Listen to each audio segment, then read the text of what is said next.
aktivitas yang padat biasanya akan menimbulkan perasaan lelah. Ketika hal itu muncul, kamu pasti akan segera beristirahat untuk membuat kondisi badan kembali segar. Namun, jika kamu tetap merasa lelah setelah beristirahat dengan cukup, maka kamu perlu waspada karena mungkin kamu tak hanya mengalami lelah fisik, melainkan juga mengalami lelah hati. Lantas, apa itu lelah hati dan bagaimana cara mengatasinya? Dalam psikologi, lelah hati kerap dikenal sebagai emotional exhaustion atau emotional burnout yang menggambarkan perasaan tidak berdaya karena tekanan yang dirasakan terlalu berat. Lelah hati merupakan hal yang wajar dialami, terutama jika tekanan yang muncul dari berbagai situasi atau aspek kehidupan dan tidak terselesaikan dengan baik. Lelah hati dapat muncul ketika kita mengalami stres secara terus-menerus tanpa adanya penyelesaian. Hal ini bisa diakibatkan oleh berbagai faktor dan akan berbeda bagi masing-masing individu. Ketika kita mengalami emotional burnout, ini akan ditandai dengan munculnya berbagai gejala.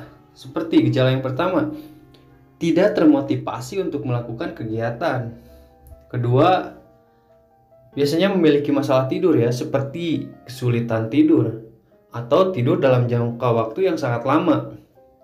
3. Mudah marah. 4. Cepat kelelahan atau bisa jadi kelelahan secara fisik. 5. Merasa tidak mampu melakukan beberapa hal. 6. Sakit kepala. 7. Memiliki masalah terhadap makan, seperti tidak memiliki nafsu makan atau makan dengan jumlah yang sangat banyak.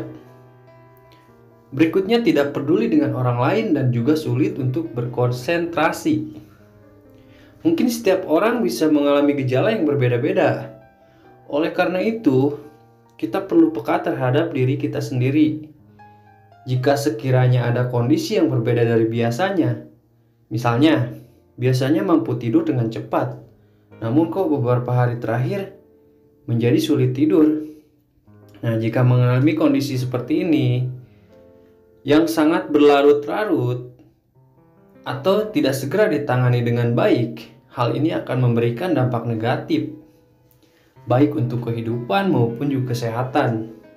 Misalnya, karena terus tidak merasa termotivasi, seseorang bisa jadi tidak mampu memenuhi tuntutan pekerjaan, yang berujung pemutusan kerja dan menjadi akar dari kondisi stres berikutnya seperti akan kesulitan finansial, bertengkar dengan pasangan, dan lain-lain.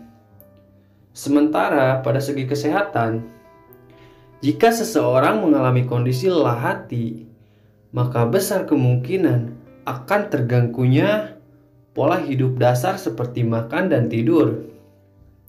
Sehingga hal ini akan berdampak negatif bagi tubuh dan bisa ditandai dengan adanya migrain karena kurangnya waktu tidur, atau mungkin bisa juga kegemukan karena bertambahnya nafsu makan. Nah, untuk mengatasi lelah hati yang dialami, berikut adalah saran yang bisa kita lakukan. Yakni yang pertama, terima bahwa diri kita memang sedang tidak baik-baik saja. Kedua, sadari apa yang menjadi penyebab lelah hati. Ketiga, mencari solusi. Sejauh mana kamu bisa meminimalisir kemunculan penyebab lelah hati tersebut dan apa yang bisa dilakukan untuk mengatasi situasi tersebut. 4. Istirahat atau jeda sejenak dari rutinitas maupun situasi yang menjadi pemicu, misalnya dengan mengambil cuti atau logout dari media sosial.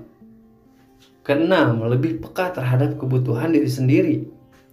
Kamu bisa melakukan dengan cara sederhana seperti segera tidur ketika lelah, makan ketika lapar, banyak minum air putih, serta melakukan aktivitas yang menyenangkan.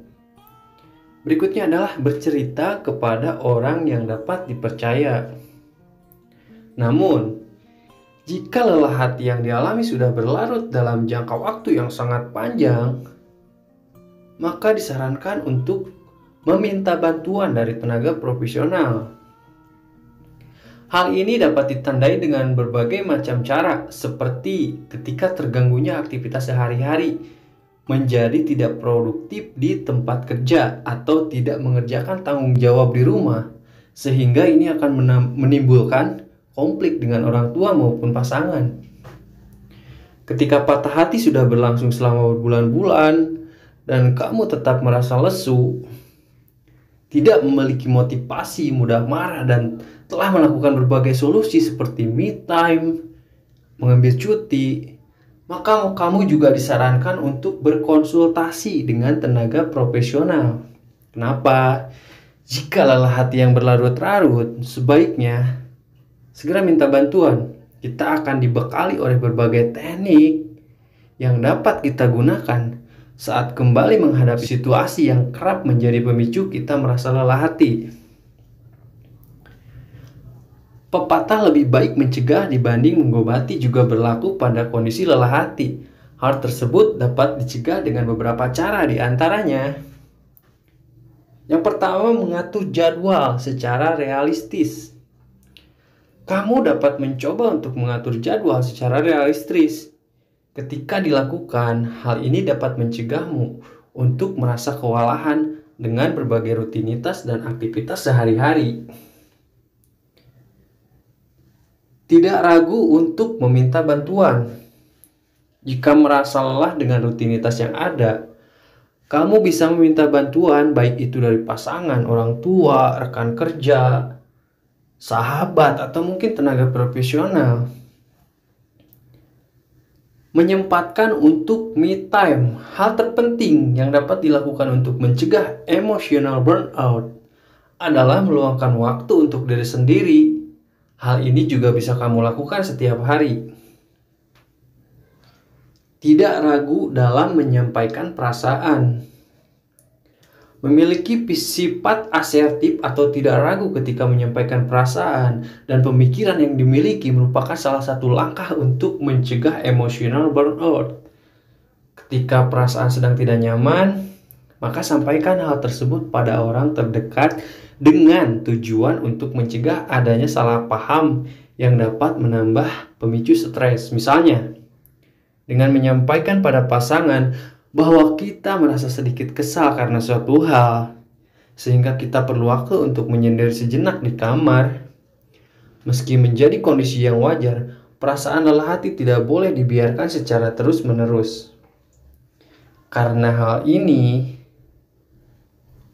akan berdampak buruk bagi kesehatan maupun kehidupan kita. Untuk itu kita perlu bangkit untuk mengatasi kondisi ini. Jangan ragu untuk meminta bantuan. Selalu ingat bahwa diri kita merupakan sosok yang berharga dan berhak untuk merasa bahagia. Sadari bahwa mengubah sudut pandang dari mengapa ini terjadi padaku menjadi apa yang bisa aku lakukan untuk mengubah situasi ini. Berikut yang bisa saya sampaikan untuk mengenali dan mengatasi lelah hati yang kita alami. Semoga bermanfaat. Wassalam.